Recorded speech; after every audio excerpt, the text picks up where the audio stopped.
All right. Okay, so good morning. Today's daf is daf Gittin, Gittin daf Mem Gimel. We are just a little bit beyond halfway down Mem Bet Bet.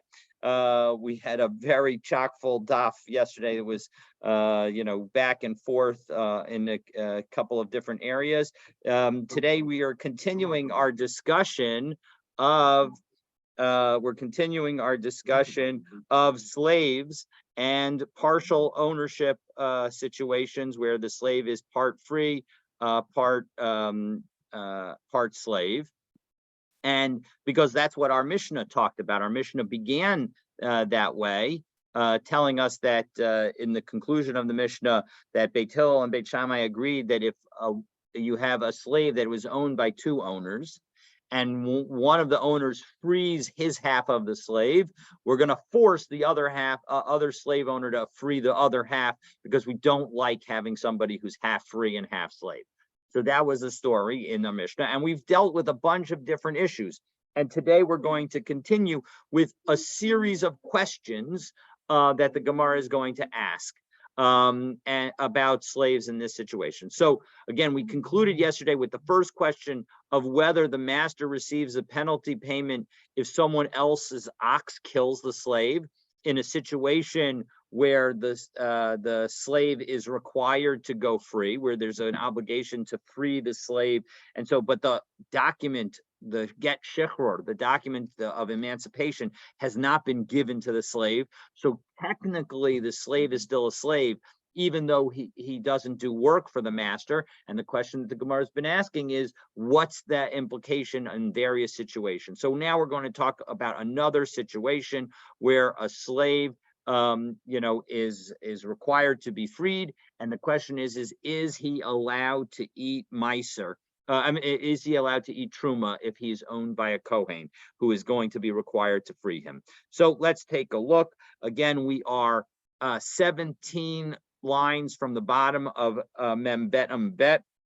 The line begins 17 lines. Ibai lahu. It's the fourth word on the line, and there's a little zayin which goes to the Ein Mishpat Ner Mitzvah that's right before the Ibai lahu. So Ibai lahu me'ukav get shekwar ochel b'truma oeinu ochel. Do we say that somebody who is required to be given a emancipation document, that he gets to continue to eat truma if he's owned by a Kohen, or does he not?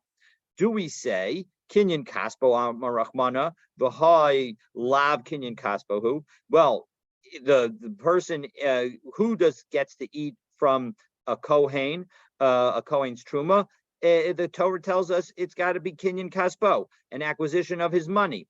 And this person is not really his money any longer, because he no longer works for the master. Or do we say that because he still hasn't been given the emancipation document, we can still refer to him as the Kohen's property, as something that the Kohen had acquired? So we're going to try and bring a proof. And of course, here again, we are going to, just as we were unsuccessful yesterday, we're going to be unsuccessful in this proof effort. So Tashma, the Amar of Masharshia, we have a comment here that Rav Masharshia quotes the following Mishnah: Kohenes shenis ari vlada bivlad shivchasa, and we saw this in Maseches Yevamos, Daf Tzadik Tet Amud Aleph, where if a woman who's married to a Kohen, she has a child, and that child, she also has a slave, and her child and the slave's child get mixed up, and we're not sure which is which. And of course, this is before we have the ability to sort of do that kind of DNA testing. And so as a result, there's nothing to be done about it. So, Harei Elu Ochan B'Truma. So they're both going to win, you're going to see. They both get to eat truma. Now, why do they both get to eat truma? Rashi helps us out.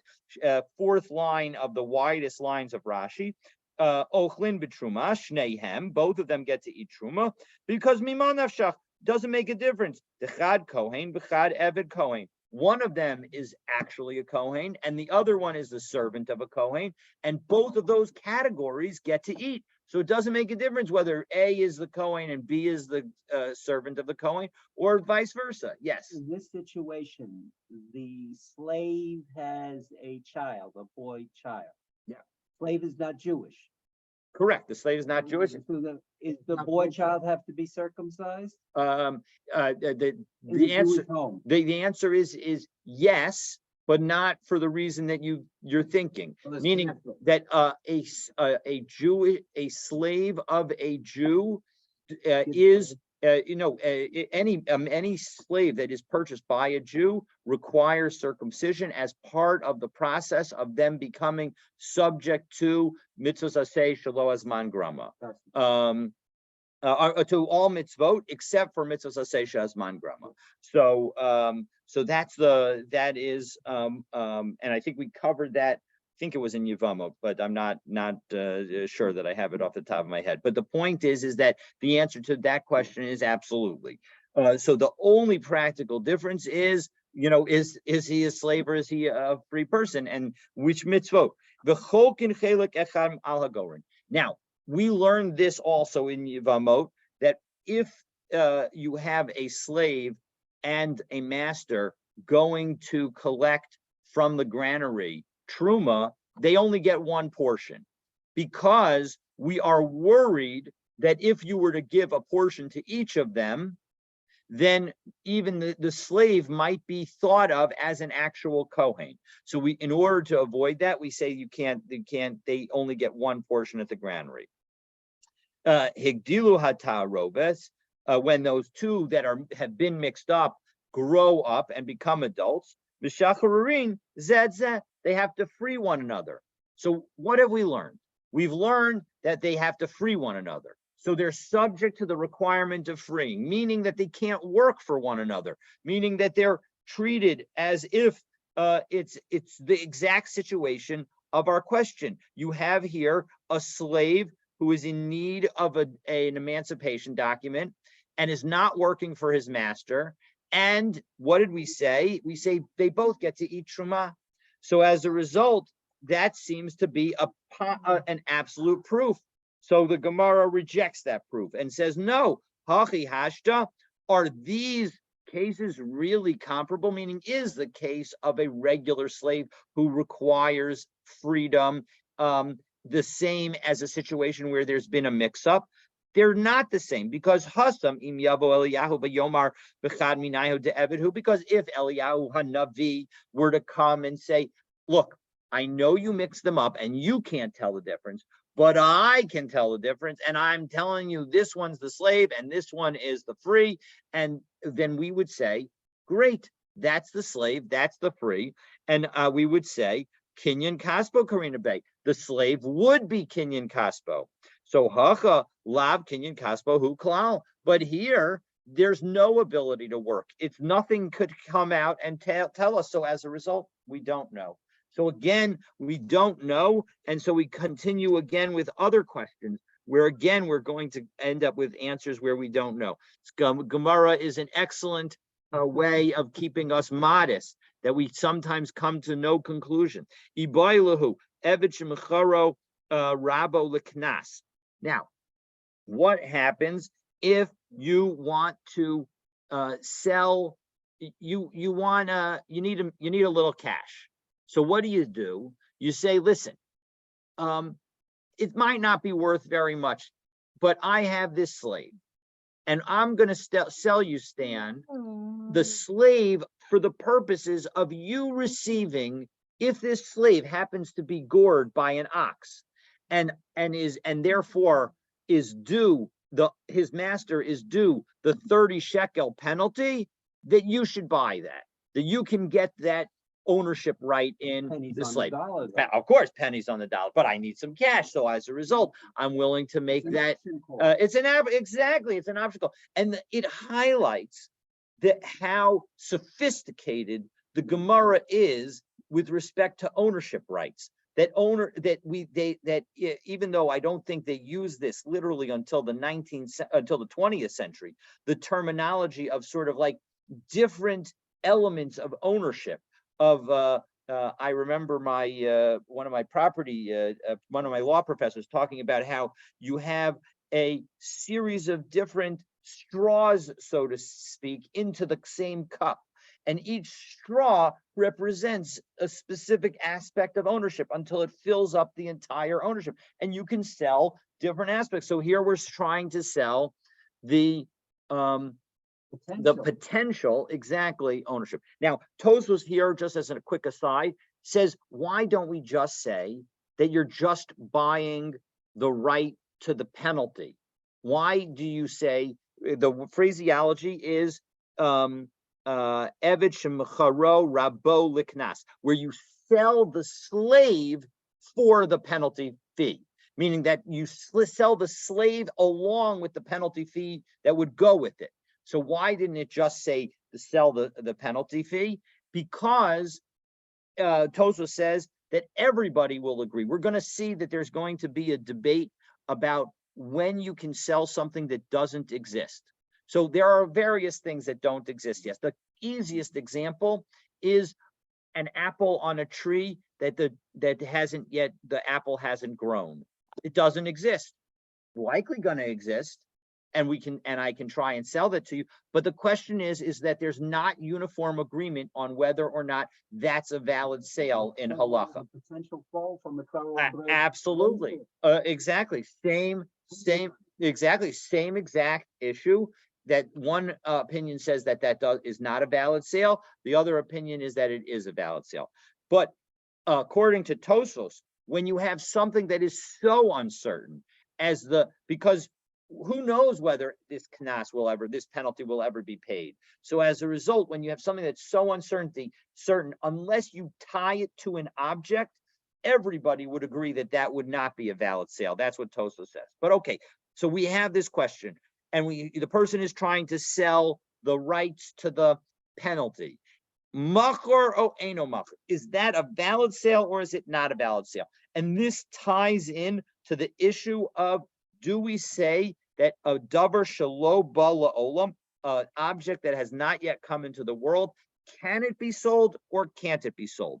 So we're going to now say that this question actually applies to both of those opinions, Tibai l'Rebbe Meir and Tibai l'Rabbanan. It applies. You can ask this question both according to Rebbe Meir, who allows the transfer of something that has not come into the world, and the rabbis who do not allow a transfer of something that has not come into this world. And how do we have that? So let's take a look. Tibai l'Rebbe Meir, it's a question according to Rebbe Meir, because here's the logic. He generally says that something that hasn't yet come into the world, like those apples, can be sold.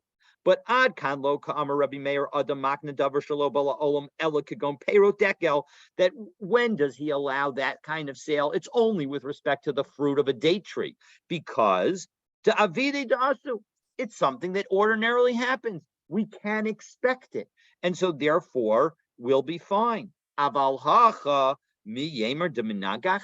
Do we know that this slave is going to be gored? And the imtim salomer de minagach. And even if you say that he is going to be gored, remember, it's a penalty. And we have a rule, mimai de misalim. How do we know that the penalty is going to be paid? As we turn to Mem Gimel Amud Aleph, Dilma Moda Umiftar. Maybe the owner, maybe the person who owns that ox will admit what happened. And penalties are only, and there are different ways to understand it, but we're going to understand it the very simplest way. Penalties are only enforced when witnesses come and tell you you've done something wrong. If you admit that you've done something wrong, then we're not going to penalize you. We're not. Witnesses or one? Two witnesses, correct. Wow. And if you admit that you've done something wrong, we're not going to penalize you. So that's the story. So that's the question according to Rebbe Meir, that even though he says it by fruit, maybe he would not say it by this slave. You want Rashi? So let's do a Rashi. Absolutely. Take a look at the top Rashi on Mem Gimel Amud Aleph. Dilma Moda, but based in maybe this owner of the ox will admit in Beis Din, Kodim Hadat Edim, before the witnesses come to testify, Umoda B'Kanas Pater. And again, we have this general rule that somebody who admits a penalty is exempt from paying it. Okay, so now that's the question according to Rabbi Meir. And now we say V'tibai l'Rabbanan. It's also a question to the rabbis as we continue on the first line of Mem Gimel Amud Aleph. Ad kan lo ka'amri Rabbanan ein adam magna davar shelo bala olam ela kagon peris dekel dahashta miha leisnu. That why is it that the rabbis don't allow the sale of something that doesn't yet exist? Because there's nothing there. You go to that dekel tree, you go to that palm tree, and you look to see whether there are any dates. There's nothing there. There are no dates. There's nothing on the tree. But when it comes to this slave, the slave exists, the ox probably exists that's going to gore him. Everything is in existence in the world. And so maybe even though in the ordinary case of the apple on the apple tree or the date on the date tree, the rabbis say it's not valid, or an orange on an orange tree, exactly. Aval hacha hakaishor v'hakai ebed. Here we have the slave, we have the ox, we have the slave. So as a result, the Gemara asks so what's the story? How do we answer it? So we're going to try, and again, we're going to be, I believe, unsuccessful. So let's take a look. So Rabbi Abba is going to try. Rabbi Abba Tashma Vilid Bayit. We have a rule that now we're going to quote a brisa. The brisa begins by citing two verses that are relevant to the ability of people in the Kohen's home to eat truma, because there are two references. One is Vilid Beito, that it says the Kohen ki yikne nefesh kinyan kaspohu yochal bo. When this is Vayikra Parakafet Pasuk Yud Aleph, it says that a Kohen, when he acquires a soul, meaning that he acquires a slave, Kinyan Kaspohu, that is his possession of money, an acquisition of money. Yochal bo, that slave is allowed to eat truma. In addition, Vilid Beito, if somebody is born in his house, and obviously no need to tell us about a Kohen born in his house, but a slave born in his house, Haim Yochlu Vilachmo, they also will get to eat his bread, namely the truma. So that's what the Torah tells us. But the question is why these two different languages of Yelid Beito and Kinyan Kaspo. So Tashma, Vilid Bayis, Ma Talmud Lomar, what does it teach us that we say that it's somebody who ate in his who's born in his house? Because Im Kinyan Kesef, Ochel, Yelid Bayis Lo Kol Shekain. If somebody he acquires for money but didn't grow up in his house gets to eat truma, of course somebody who's born in his house is going to get to eat truma. So Ilu Kain Hayiti Omar, no, because if I were to only have that somebody who was acquired gets to eat truma, I might have thought Ma Kinyan Kesef Sheyesh Bo Shava Kesef Ochel, that only somebody who has some value to the Kohen gets to eat truma. So so only a child born in the house that has monetary value would be able to eat truma. How do I know that even somebody who's born in the Kohen's house, even if he has no value whatsoever, gets to still eat truma? Talmud Yilid Bayit Mikol Makom. That tells us that any child born in the house doesn't make a difference what kind of value the child has. But Dayan Anim Omer. So now in second, let's still say Yilid Bayit Ben Sheyesh Bo Shava Kesef Ben She'eino Bo Shava Kesef Ochel Kinyan Kesef Yesh Bo Shava Kesef Ochel Ein Bo Shava Kesef Eino Ochel. So why not say that? Okay, we'll say that if the child is born in the house, it doesn't make a difference whether they have any value. But if they're actually acquired by the Kohen, they have to have value. So maybe I could say that. But Dayan Ani Omer, I'm sorry, that's okay. So my Yelid Bayit Afal Pisha Eino Shavib Klum Ochel Af Kinyan Kaspo Afal Pisha Eino Shavib Klum Ochel. So the fact that we have both of these, and they're in the same verse, so they're juxtaposed to one another, tells us that just as somebody born in the house can have no value, so too somebody who is acquired can have no value. Okay, that's the brisa. The brisa ends up telling us that it doesn't make a difference whether the child is born in the house or purchased as a slave, they're going to get to eat. And it doesn't make a difference whether or not they have any value. Now we're going to analyze who is this slave that has no value. Okay, so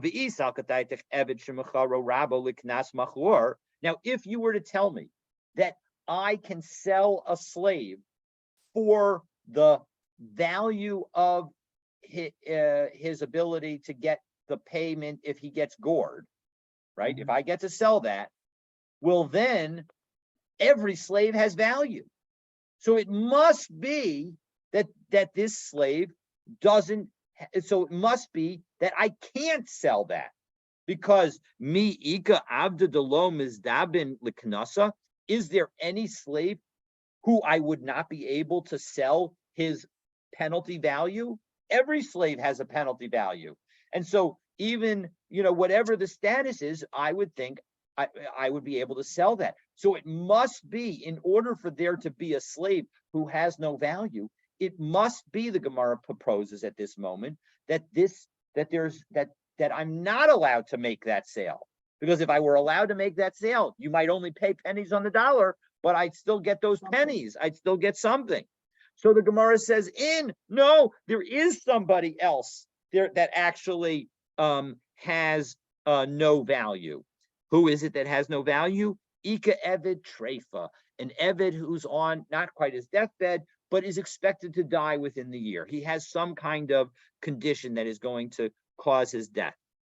All right, as Rashi says, third line down, She'ein Mishalmin alav knas. This person doesn't even get a knas because he's considered dead. De gabra katiluhu, he's considered a dead person. So there is no knas to be sold. So maybe really a knas can be sold. I can sell you the right to a knas. But here, this brisa is talking, when we say that there's somebody who has no value, we're talking about a treifa, talking about somebody who's about to die. And so as a result, I don't have the ability to sell him for his kanas value any longer. Well, 1 second. Even somebody who is near death and has a condition, there are many people, God forbid, that have cancer that are able to continue to do work. Just because they may die within the year doesn't mean that they're not able to do something. So too, the Gemara says, isn't this person still going to be worth something? So the Gemara answers, we're talking about somebody who's a treifa, who is menuvel umukashchen, that he either is very repulsive, and so nobody would want him to be anywhere near them, or he's afflicted with boils, and we're worried about contagion.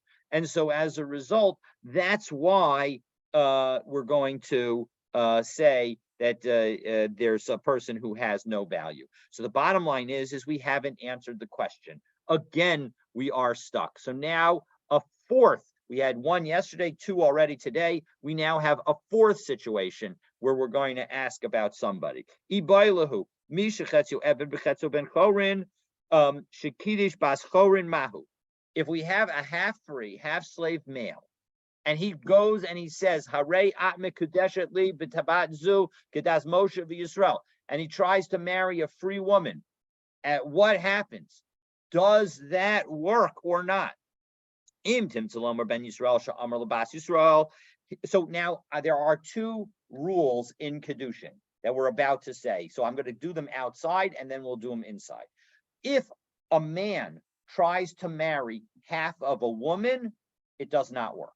If I say, I'm going to marry half of you, no marriage whatsoever. However, if he says, I want you to marry half of me, that does work. Why does it work?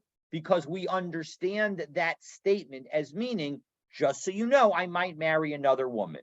And and at least in the time of the Gemara, that was allowed, even for, wherever you were from. Now it's only for Sephardim and only in certain areas. But in any event, the point is that we have this, that's what we're talking about. So we're going to have those two rules. So im tim Salomer ben Yisrael sha'amar levas Yisrael his kadshi lechetzio mikudeshes, that if a man says, betrothed, marry half of me, that he's married dechaz yelakule, maybe it's because she could marry all of him, but lo chaz yelakule. But this woman, even though she's married to the free half of the man, she can't marry the whole man. She's not allowed to marry the slave part. And if you want to say, oh, well, why don't we use the fact that a man is not allowed to marry half a woman? Why is it that he's not allowed to? Why is that not a marriage? That's not a marriage. Deshire bekinyano, because there's another half to the woman that he could have married. But ha Eved lo shire bekinyano.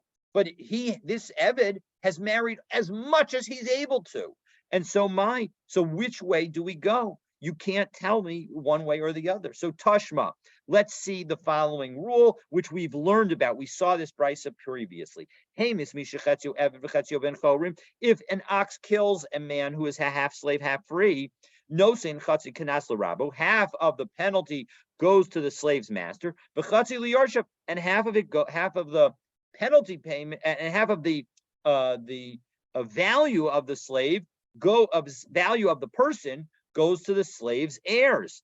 The Amra Kedusha, Lav Kedushin. And now we finally get to the question that we posed yesterday. How does a slave have heirs? And if you say that the marriage doesn't work, that there is nothing to the Kedushin, Yorshin Minole, how does the slave have any heirs? Now Tosfos asked what I think is a pretty obvious question, which is, what does marriage have to do with heirs? I can have a child out of wedlock, and that child will inherit me. So why does this have anything to do with marriage? And Tosfos answers that actually maybe the Gemara is assuming that only where marriage is a possibility is there a sense of heirship. And if there is no possibility of marriage, then there would be no heirs. So we're going to now have two answers. The first is going to be rejected as to how come. So again, and this would suggest, all of this would suggest that it must be that a half man, half slave, half free, half slave would be able to marry a woman because we need to create the heirs. But Amar of Adabar Ahava, no, it does not necessarily serve as a proof. Why? Because treifa, we can say that we're talking about a situation where he was made a treifa. They didn't kill him. Umay Yorshav, and what does it mean when the brisa references his heirs? Nafshe, it refers to himself. But now Rava says that doesn't work. So Amar Rava shtei tshuvos b'davar. There are two reasons why your contradiction to our proof doesn't work. The Yorshav Katani. One is we talked about heirs, and a person is not his own heir.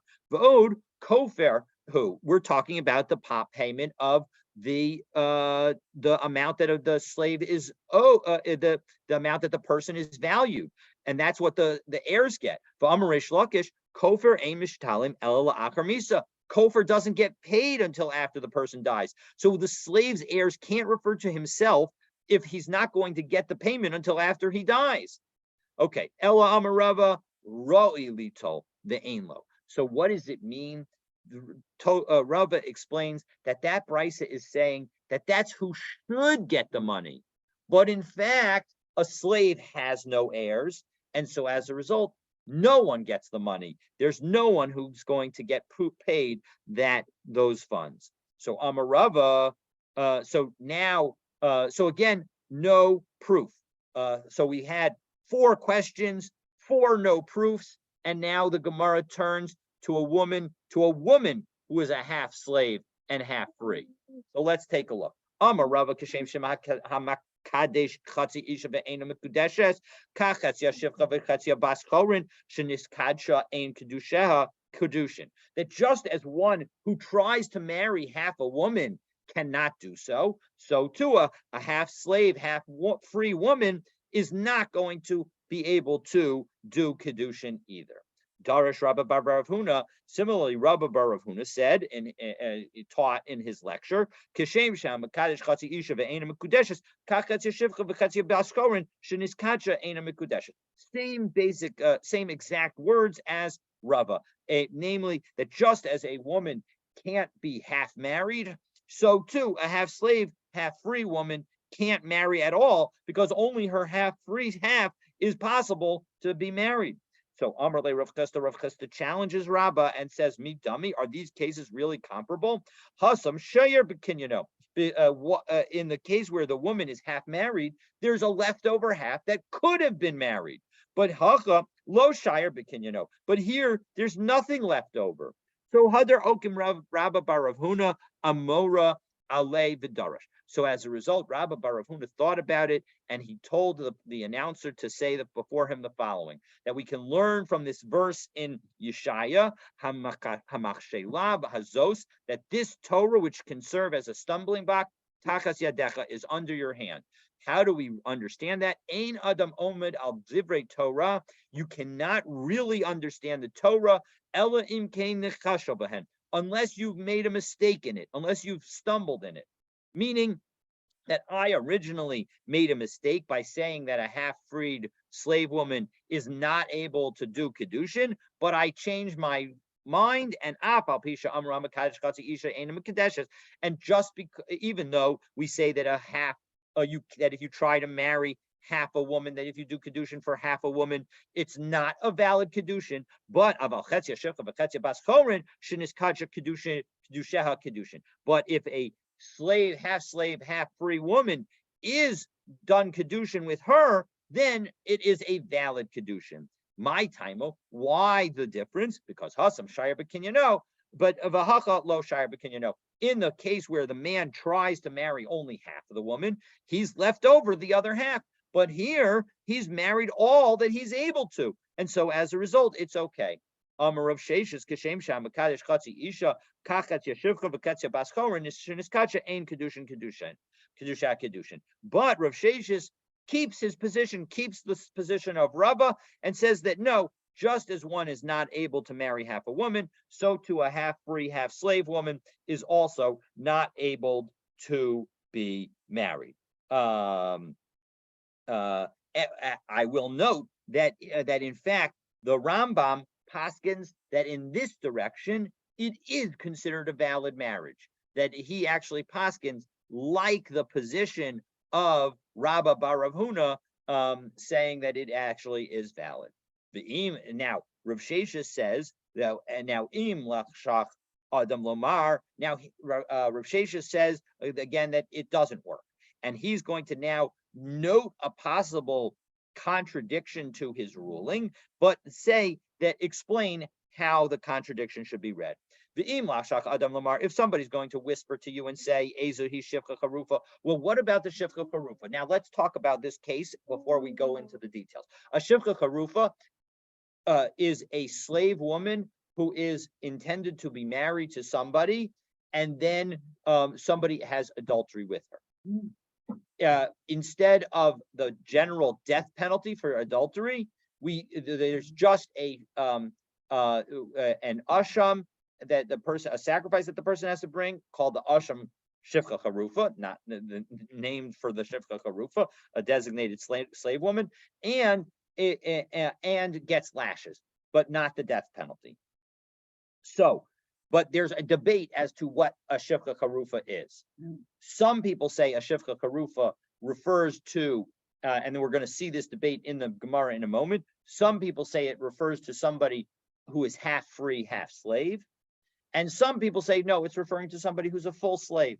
So we're going to see that in a moment. So Ezahu shivcha charufa, who is this designated slave woman who's supposed to be married to somebody? So according to this brisa of the Tanakama of the brisa, says it's talking about somebody who's half free, half slave, and is now set aside to be married to a Jewish slave, meaning somebody a Jew sold himself into slavery to me. I'm allowed to take my Jewish slave and have him have relations and marry a slave woman, a slave woman, a non-Jewish slave woman that I bought from the market, Right. and their children will belong to me. Perfect. And so the question is, that's what I'm allowed to do. And so I'm also, if she's half free and half slave, that's the situation that the Gemara seems to be talking about. And so Alma bas Isruse. So what is he? So we see that this half free, half slave woman, you might think that we should be able to say that she is subject to erisin, which is another word that we use for kedushin. So Amarla and Morlo, if somebody were to whisper that to you, you should tell them, Kalech Eitzel Rabbi Yishmael, go look by Rabbi Yishmael. Because what is Rabbi Yishmael Omer?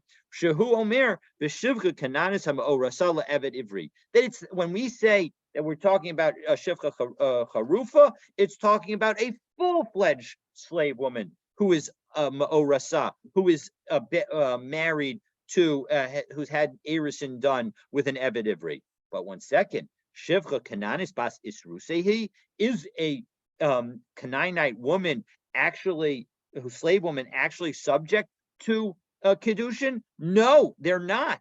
Elamai islach lamemar. Why do we use the language of ma'orasa?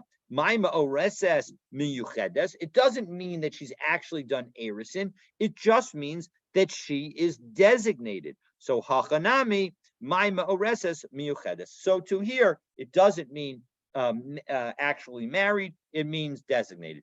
Bottom line is no proof in either direction. We have a debate between Rav Sheshes and Rabba Bar Huna, and as I noted, the Rambam paskins like Rabba Bar Huna. So, if indeed there's no Erisin, Erisin, and she's accused of being an adulteress, there's no penalty then, because it's in essence didn't happen. Well, Or that is part of the explanation for why you don't have the higher penalty of the death. right. But what the Torah is specifically teaching us is that even in that situation, that is still a sufficient relationship that you don't interfere with it, and it is worthy of punishment. It's not the punishment of death, but it's a punishment of slashes and a sacrifice. Amar of Chista. So now we have a statement, again, another case involving a woman who is half slave, half free. So Amar of Chista.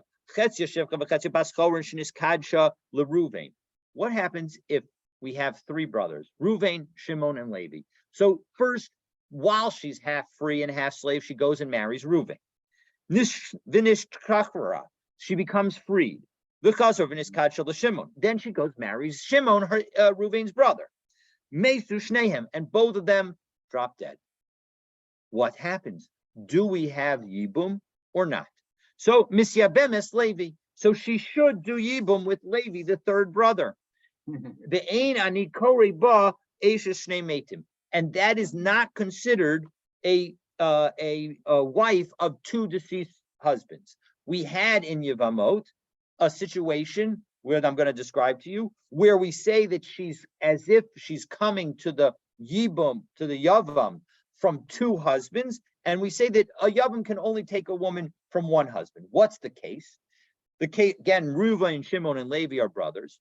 Reuven married the woman, married the wife. Reuven dies. Shimon does something called mamar. Mamar is like a preliminary step. We learned that Yibum just means that they have to have marital relations. Once they have marital relations, they're considered married. But what if the man says, I want you to marry me. I want to marry you. I'm going to go ahead. We're going to do the Yibum together.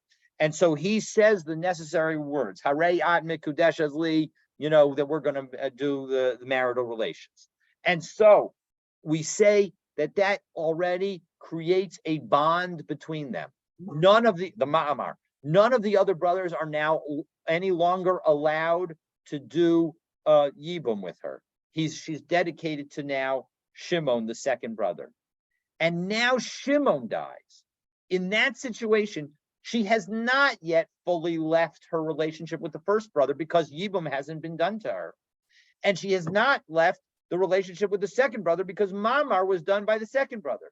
So in that situation, we said in Masechet Yevamos, you can't marry. The Levi doesn't have the ability to do Yibum any longer because now she is going from two brothers to the one.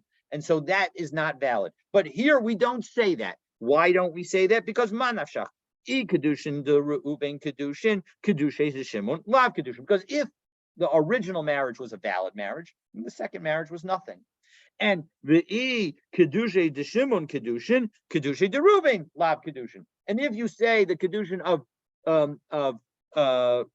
Shimon was the actual kedushin, well, then the kedushin of Reuven was not a valid kedushin. So in any situation, she was only married to one of them. We're just not sure which. And again, that's okay. We can be unsure as to which, as long as we're now in a situation where it doesn't make a difference which one it was, it's okay. So that's statement number 2. Now we're going to have a modification on this. Well, what happens? Itmar.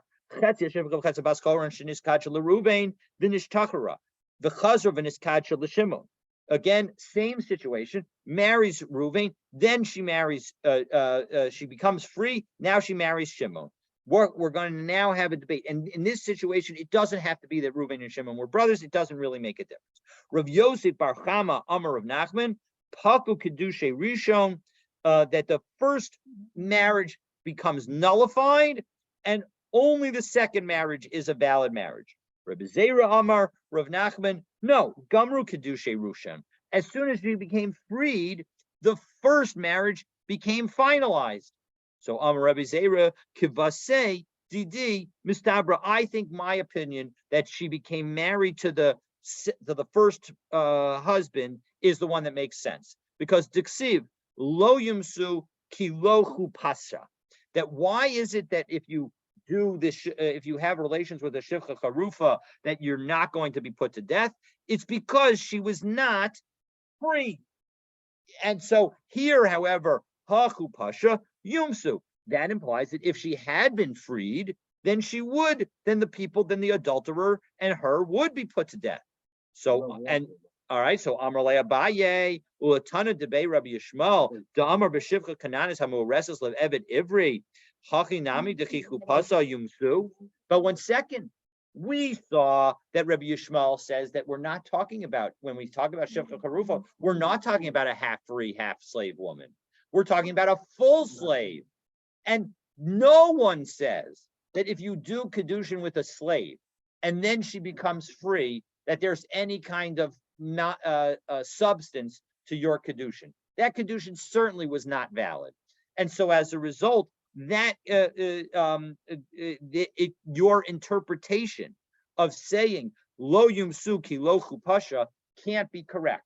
Because according to Rabbi Yishmael, it's not true that it's only because she's not free. It's because what does it mean? It means Elamai Islach Lamemar Shechupasha B'Chasra V'Niskadsha. It means that she's not free and remarried. She's not married as a free woman.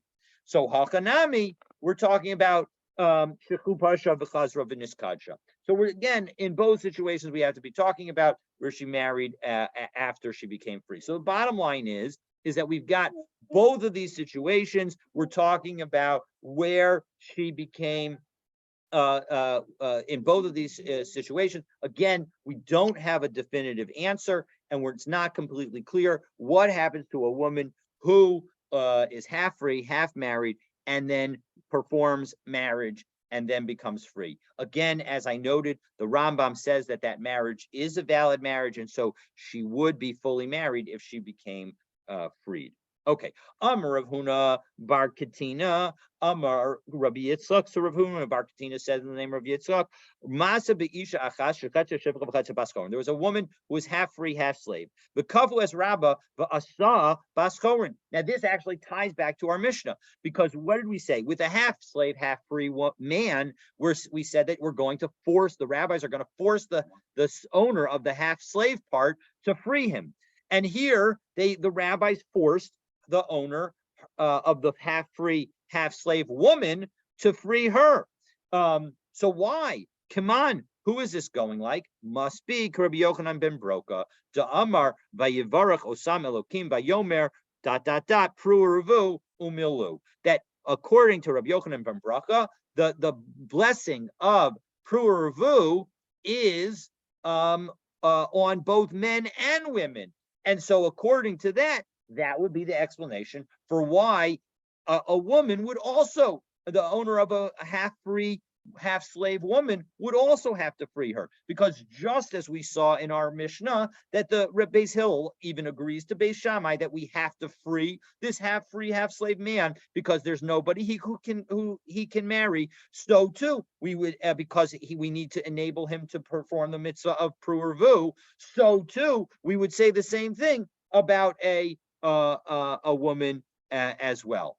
So Rav Nachman Bar Yitzchak lo. No, you don't have to say that.